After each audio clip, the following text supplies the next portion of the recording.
Sa Caloocan City naman, mga CCTV footage mula sa ilang establishmento ang naging daan para maisara ang isang karumal-dumal na kaso.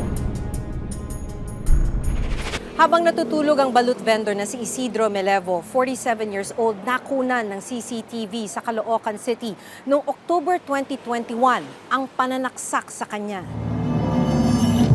Gabi ng October 3 ng nakaraang taon, isang lalaki ang natagpuan ng ilang tauhan ng Barangay 175 na duguan at nakahandusay sa gilid ng kalsada.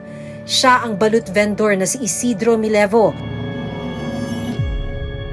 Sa tulong ng mga CCTV camera na nasa paligid, unti-unting naresolba ng investigador na si Police Colonel Bayani Auditor ang kaso ng pagpaslang sa biktima.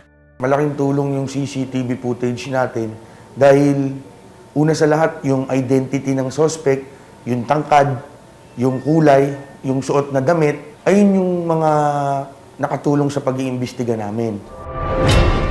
Sa CCTV footage na ito, makikitang naglalakad ang isang lalaki. Nilapitan niya ang nooy nakahiga sa kalsada na si Isidro. Ilang saglit pa, sinimulan ng bugbugin ng lalaki ang biktima. Makikita rin ang isang babae na inaawat ang suspect. Maya-maya pa, tila may inagaw ang suspect habang pilit na lumalaban si Isidro.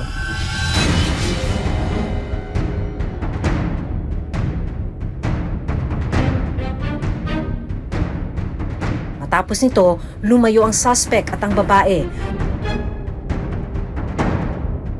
Tumayo na rin si Isidro para tumawid sa kabilang kalsada.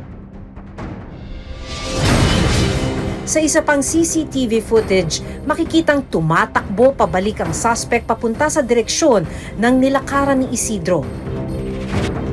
Sa pagkakataong ito, may bitbit na pala itong kutsilyo at dito na niya pinagsasaksak ang biktima.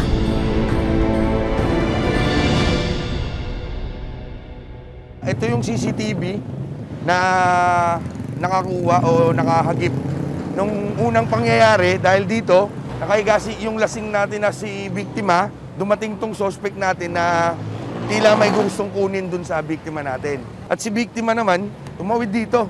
Dito na huminto yung lasing natin na biktima pagtapos na pagsasapakin at pagtatadyakan ng suspect natin. At dahil dito sa CCTV, naka-install sa gasolinahan, nakita, nahagip na tumatakbo pa, mabilis na papunta dito yung suspect natin na may dala-dala na palang patalim.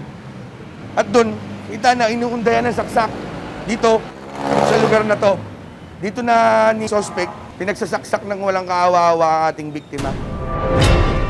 Sa pamamagitan ng CCTV at ilang saksi, natukoy ng mga pulis ang nasa likod ng pananaksak at pagpatay sa balut vendor na si Isidro Melevo.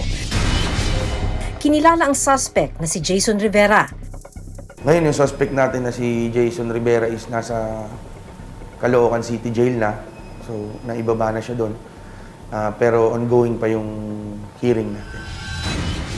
Nakulong man ang suspect, may 3 anak na nangungulila sa kanilang ama na si Isidro. Ang kapatid ni Isidro na si Mang Dionisio ang tumatayong ama ng mga bata. Unang-una, lalaki sila, wala silang ama, kundi kami lang na mga tiyahin niya ang sasandalan. Pero tutulungan ko pa rin naman sila po hanggang sa makatapos sila ng pag-aaral.